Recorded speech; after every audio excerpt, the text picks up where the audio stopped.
All season long, our next two guests are going to have you covered with everything Golden Knights, from high above the ice in the broadcast booth, in and around the locker room, behind the scenes, the whole 9 yards. And joining us now is Vegas Golden Knights insider Gary Lawless and one of the best play-by-play guys in the business, Dave Goucher with AT&T Sportsnet. Good morning, guys. One of the best? Wow. I grew up listening to you. $20 in my pocket here. I did take those $20. I'm kidding. So preseason action kicks off Sunday night. Let's call it what it is. You guys have had these interviews 15 times over about the Disney movie that was last year.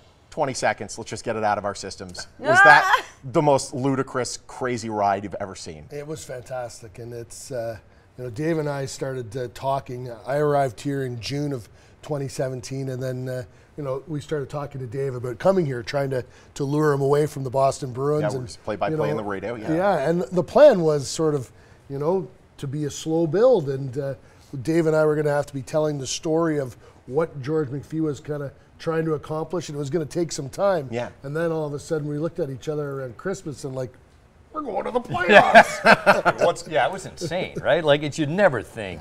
We would sit there, and Shane Knighty was part of our group on TV, and be like, all right, where are they going to be at Christmas? Where are they going to be at New Year's? Where are they going to be at the trade deadline? Yeah. And you kept running out of benchmarks, and the next thing you know, they're playing in June. And then their story to be so inspiring at a time when Vegas needed it the most. I mean, have you ever seen anything like that? No, not really. And well, Dave was in Boston for the Boston Marathon bombing, so he'd been through something like that. But I had I don't want to say good fortune, but I was lucky enough to be around the players when they were going to meet people involved in the October 1 tragedy, and to see the way our guys reached out to these people, complete strangers. Yeah. Like our players are kind of strangers to one another, and then they're helping these people in the worst moment of their lives. I was very proud to be part of the Golden Knights organization at that time and to be associated with those players. But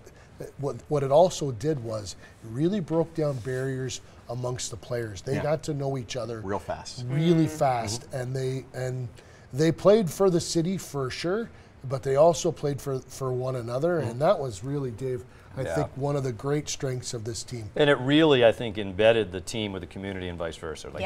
Albeit for a horrendous reason. I get all that, but Gary mentioned the Boston Marathon bombings, and being a part of that with the Boston Bruins and the Boston Red Sox were still they were playing back then. The Bruins ended up going to the Cup final that spring, and there was an opportunity there for the team to do good, and for what everyone was going through, even if it was for 2 or 3 hours a day, you could flip on a Golden Knights game and at least try to forget all the bad. And I think that started early. And we really wanted to have as much fun as we could with the telecast, and the team made it easy to do that by how they played every night. And the remarkable thing about, when you think of the Boston Marathon bombing, the moment of catharsis, the exhale, was when David Ortiz took the microphone and just kind of we all went, all right, let's go, let's do something.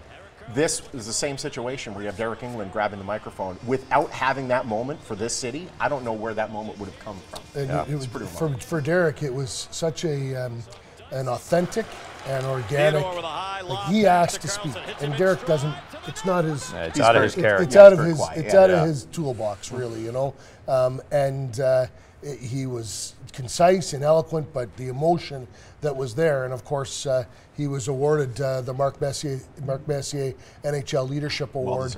And I don't think he just led the Golden Knights. I think he led the National Hockey League, and more importantly, he led the city. We're real proud of Derek. 20 seconds. We're running out of time. Max Patch, you're ready. Picking up the captain from the Montreal Canadiens, joining the team this season. Hopes. There we go. She's not the Canadiens. You're French Canadian. Just call it in there. Your thoughts on Max coming? Well, it's awesome. I mean, for the team to be able to make a trade of this magnitude right before their second ever training camp is unbelievable. Perennial 30-goal scorer. I think was looking for a fresh start, to be honest with you. The pressure that is playing in Montreal and being the captain of that team.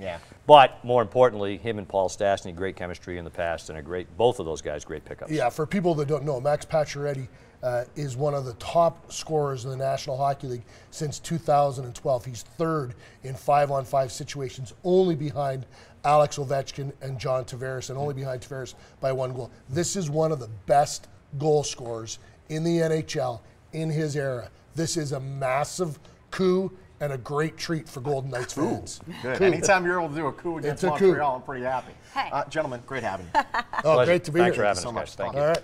Catch every heart-pounding moment of Vegas Golden Knights hockey on AT&T Sportsnet during the regular season. Dave and Shane, they have the call. Golden Knights insider Gary Lawless providing the analysis. On television, on radio, and social, he's omnipresent.